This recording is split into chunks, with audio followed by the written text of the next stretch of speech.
తమ అభిమాని నేతను కడసారి చూసేందుకు నివాళులర్పించేందుకు భారీ ఎత్తున పార్టీలకు అతీతంగా కులాలకు అతీతంగా నాయకులు కార్యకర్తలు జనసందోహం భారీగా తరలివస్తుంది. ముద్రగడ పద్మనాభం ఇంటికి ప్రస్తుతం అక్కడి నుంచి పూర్తి సమాచారం ఇచ్చేందుకు మా కరెస్పాండెంట్ కామేశ్వరరావు జరుగుతుంది. కామేశ్వరరావు, ప్రస్తుతం ఏంటి అక్కడ, ఎలా ఉంది సిచ్యువేషన్, ఎన్ని గంటలకు అంచెలు నిర్వహించబోతున్నారు, మాజీ సీఎం జగన్ కూడా వస్తారని చెప్తున్నారు, ఏ టైంకి వచ్చే అవకాశం ఉందని అప్డేట్ ఇచ్చారా?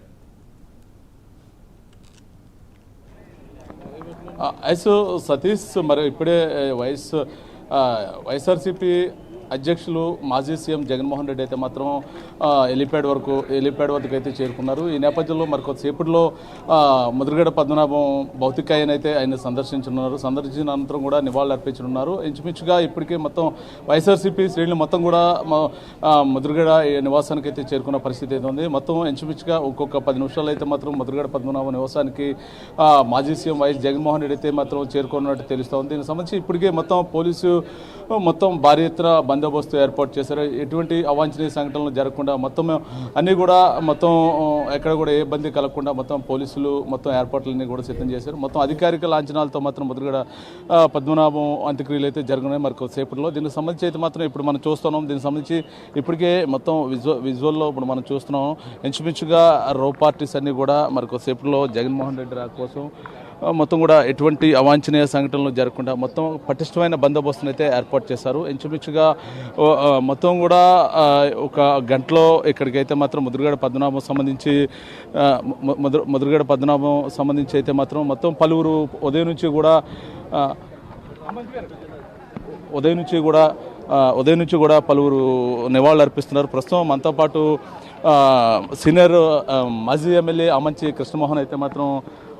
కృష్ణమోహన్ మనతో పాటు ఉన్నారు. వారితో మాట్లాడి అసలు ఏంటి ముద్రగడికి ఆయనకున్న అనుబంధం ఏంటి అనేది వారి మాటలో తెలుసుకున్నాం. చెప్పండి, ఏంటి ముద్రగడ గారిని ఎక్కడో ప్రకాశం జిల్లా నుంచి వచ్చారు, ముద్రగడ గారికి మీకు మంచి అనుబంధం ఉందని అందరూ అంటుంటారు. ఏంటి ఆయనకి మీకున్న అనుబంధం?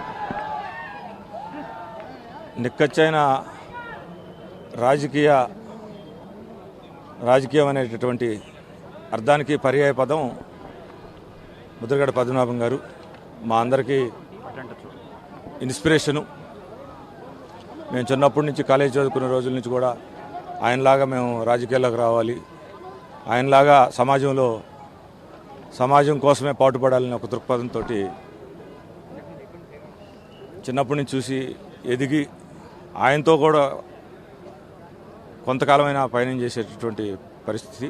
ఇప్పుడు కుళ్ళిపోయినటువంటి రాజకీయ వ్యవస్థలో ముద్రగడ గారు లాంటి వారి యొక్క రాజకీయ జీవితం ఒక స్ఫూర్తిదాయకం.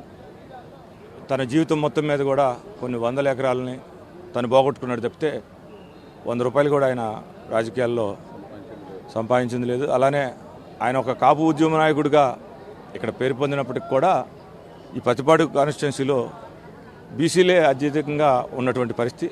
అలాంటి నియోజకవర్గంలో ఆయన 1కి 4 సార్లు ఎమ్మెల్యే అవటం, వెలగట్లేనటువంటి సేవని ఈ ప్రతిపాడు కానీ తూర్పుగోదావరి జిల్లాకు కానీ రాష్ట్రానికి అందించినటువంటి సేవలు ఈ భూమి ఉన్నంతకాలం ఉంటాయి. ఖచ్చితంగా ముద్రగడ గారి ఆశయాల్ని భవిష్యత్తులో కూడా ముందుకు తీసుకెళ్తామని చెప్పి తెలియజేస్తున్నా. నా వరకైతే నాకు ఆయన సొంత తమ్ముడుగా నన్ను చూసేవాడు. నేను పాలిటిక్స్లోకి వచ్చిన ఫస్ట్ రోజు నుంచి ఏ చిన్న విషయం ఉన్నా, నాకు ఏ చిన్న ఇబ్బంది వచ్చినా మొదట ఫోన్ చేసి పలకరించేటటువంటి 10 మంది వ్యక్తుల్లో ఆయన ఉండేవాడు. నేను కూడా అనేక సార్లు ఆయనకి కలవటం జరిగింది, ఆయన సూచనలు సలహాలు తీసుకోవడం జరిగింది. ఖచ్చితంగా ఆయనతో ఉన్నటువంటి ఆత్మీయమైనటువంటి అనుబంధాన్ని గిరితో కానీ వాళ్ళ కుటుంబంతో కానీ ఆయన అభిమానులతో కొనసాగిస్తామని చెప్పి ఈ సందర్భంగా తెలియజేస్తాం. కాపు ఉద్యమం ద్వారా మొత్తం ముద్రగడ సుపరిచితులు మొత్తం రాష్ట్ర వ్యాప్తంగా దేశవ్యాప్తంగా మీ ప్రకాశం జిల్లా నుంచి కూడా అనేక కాపు సంఘాలతో కూడా ఆయన మాట్లాడారు. మీరు కూడా గతంలో ఆయనతో పాటు కలిసి ప్రయాణం చేశారు. అంటే ఆయనతో ట్రావెల్ చేసిన మధుర క్షణాలు? ఆయన ఒక కాపు ఉద్యమ నాయకుడే కాకుండా ఒక పెద్ద సంఘ సంస్కర్తగా సమాజానికి సంబంధించినటువంటి అనేక అంశాలను ఆయన అడ్రస్ చేయడం జరిగింది. ఆ విధంగా ఆయనతో మాకు ప్రత్యేకమైనటువంటి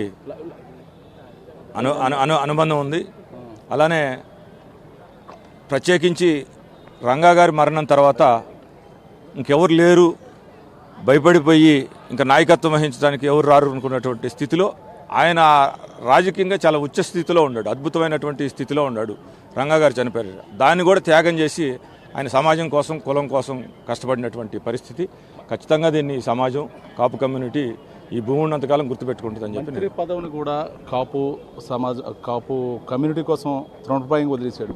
దీన్ని ఎలా చూడొచ్చు అంటారు? అసలు మ్యాటర్ ఆఫ్ నథింగ్ అండి. ఎన్టీ రామారావు గారిని కలవటానికే అరులు చేసేటటువంటి పరిస్థితి ఎమ్మెల్యేలు. అలాంటిది ఆయన క్యాబినెట్లో మంత్రిగా ఉండి తృణప్రాయంగా మంత్రి పదవిని లెక్క చేయకుండా సివిల్ సప్లైస్ మినిస్టర్గా ఆయన మంత్రి పదవికి రాజీనామా చేసి అద్భుతమైనటువంటి ప్రజా జీవితాన్ని గడిపాడు చెప్తే ఆయన పదవులు ఆయన ఏ రోజు కూడా ఆయన లెక్క చేసినటువంటి పరిస్థితి కాదు. ప్రస్తుతం మనతో పాటు పెద్దాపురం వైఎస్ఆర్సీపీ ఇన్ఛార్జ్ దౌలు